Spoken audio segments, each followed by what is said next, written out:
Hello food lovers, welcome to Rekha వంటలు. అందరికీ నమస్కారం. నేను మీ రేఖని. ఈరోజు నేను చేయబోయే రెసిపీ పెప్పర్ రైస్. ఇది చాలా టేస్టీగా ఉంటుంది అండ్ విత్ ఇన్ 5 మినిట్స్లో మీరు దీన్ని మనం ప్రిపేర్ చేసేసుకోవచ్చు.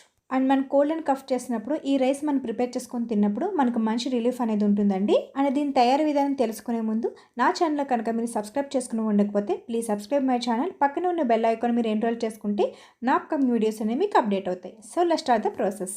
కావాల్సిన ఇంగ్రీడియంట్స్: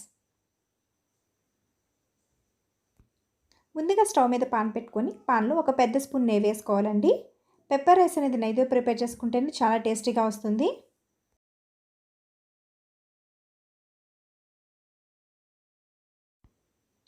నెయ్యి హీట్ అయిన తర్వాత ఒక స్పూన్ మనం పెప్పర్ పౌడర్ వేసుకోవాలండి.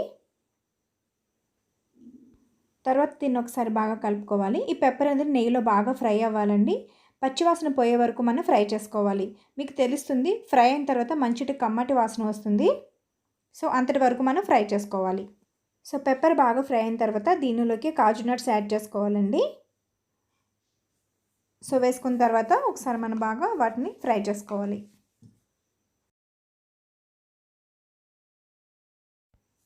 సో జీడిపప్పు వేగిపోయిన తర్వాత దీనిలోకి కొంచెం జీలకర్ర యాడ్ చేసుకోవాలి. ఒక హాఫ్ స్పూన్ సరిపోతుంది.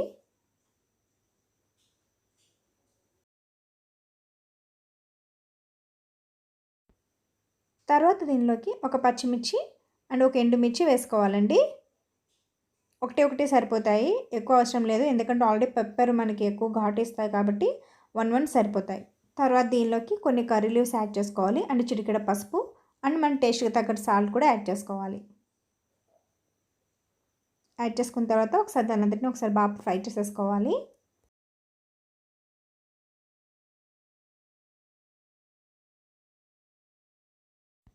అవన్నీ బాగా ఫ్రై అయిపోయిన తర్వాత దీనిలోకి ఒక 200 గ్రామ్స్ రైస్ యాడ్ చేసుకోవాలండి. అంటే ఒక పెద్ద కప్ రైస్ అయితే సరిపోతుంది. సో రైస్ వేసుకున్న తర్వాత దాని అంతటిని బాగా కలిపేసుకోవాలి.